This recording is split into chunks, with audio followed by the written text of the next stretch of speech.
Jazz, you're going to do something really special in the next couple of weeks. I want you to tell everybody what you are going to try to do. My plan, or what I will be attempting, is to do a solo swim with the English Channel for charity in 2013. So yeah, that's amazing. How far are you going to swim? It'll be about 22 miles. Is where the crow flies, but obviously that could vary depending on the route and the cross and things. So yeah. So how long do you think it's going to take you?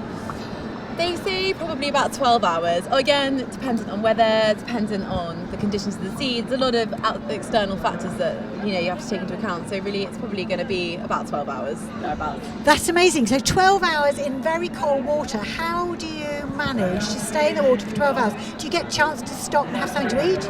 Yeah, we get to eat. Well, in my case, being a slightly smaller channel swimmer than the average, unfortunately, spending the last couple of weeks really turfing out the food and trying to put on a bit of weight. But every half an hour I'll be eating for the whole 12 hours just to keep some consistent fuel in the system. And as far as adapting to the cold, you just have to crack at it all year. Just keep getting in the water, keep getting used to the cold, keep adapting. And again, it's a mind over matter thing, really. It's more of a mental challenge, I'd say, than the physical. I think most people can get fit for it. It's whether you can get your mind fit for it that's the real challenge. Absolutely. And why on earth did you take on a challenge like this? I think growing up in Cornwall, you've got two choices. You either learn to walk or you learn to swim, or you do both. And in my case, I've been swimming since I was really, really young and just decided that actually I really fancy doing something quite challenging, and I've always been a bit challenge orientated, and I think when I was about 12 I said, look, I really want to do it. My parents really hoped that I would let it go, and I kept sort of dropping hints throughout life, and then last year just thought, you know what, there's no good time to do this, and I'm just going to do it. It's now or never, really. So. And from my point of view, because I work for the charity you're going to support, what made you choose Children's Hospice Southwest to support?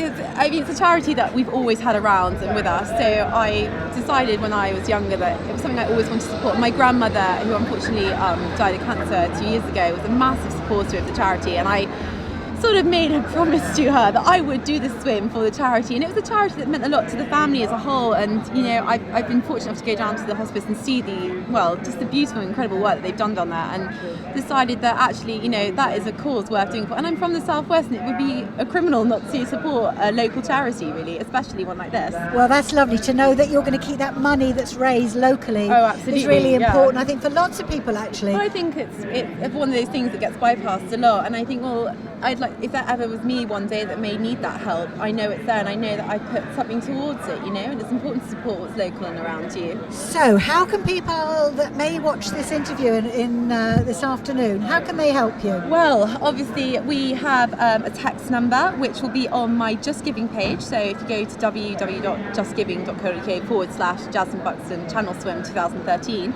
there's all different methods of donating, whether it's text, whether you want to do it on the Just Giving, we want to send a cheque to the hospice, and there's also a Facebook page, which again is Facebook.com/Jazmin Buxton's Channel Swim 2013, where they can follow, see the progress, see some photos, see the good, bad and ugly parts of what's gone on over the last year. So they're the main ways to support, and obviously come to the Children's Hospice tent that's around here at the Food Fest at the moment, and obviously can go onto the website and get links to there as well.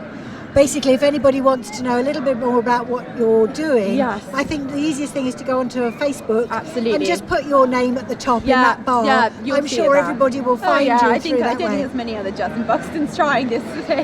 No, I'm sure there are not brave enough to take on that fantastic swim. Yes, that's true. I do know that last weekend you did a bit of special preparation. Do you want to tell us about that? Yes, in order to do the channel you have to do a 6-hour qualifying swim. So I went out off the Plymouth Sound and did a 6-hour swim out there and just kept swimming until 6 hours was up. So it was quite an entertaining day. The weather proved to be a little bit didn't quite go to plan. We didn't expect it to be quite so windy, and the tides turn, and it was all a bit exciting, but I thought, oh well, all training is good no matter what happens, and it could be like that on the day when I cross. So I went out there and did a 6-hour swim, which suffice to say was exceptionally hard work, but it's half the channel, so we've got to look at it, and it can only get better from there, really.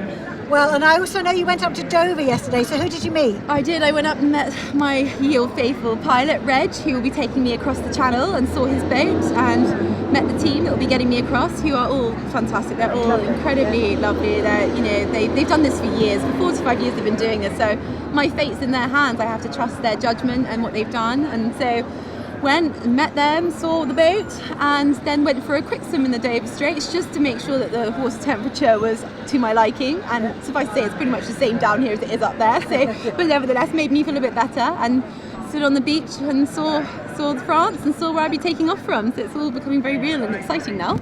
Well, from our point of view, we don't have many people taking on a challenge like this for Children's Hospice. And I think I'm right in saying that more people have climbed Everest than have swum the channel. It would appear so, and I'm starting to think perhaps I should have opted for that option Forever. as well, but there you go. Well, You can't go back now. So. We're very proud that somebody from the Southwest has taken on this challenge for Children's Hospice, and we are all behind you. And if anybody out there wants to support Jazz, give her just that little bit more encouragement, please go onto her Facebook page, see what she's doing, and every pound Jazmin raises will go to help local families who are in a really difficult situation, coping with a child who they know won't grow up to adulthood. And Jazmin will make a big difference, and you can support her in many, many ways. Brilliant. Thank you, No Jazmin. trouble. Thank You're you very our much. star. Thank you. Thanks very much.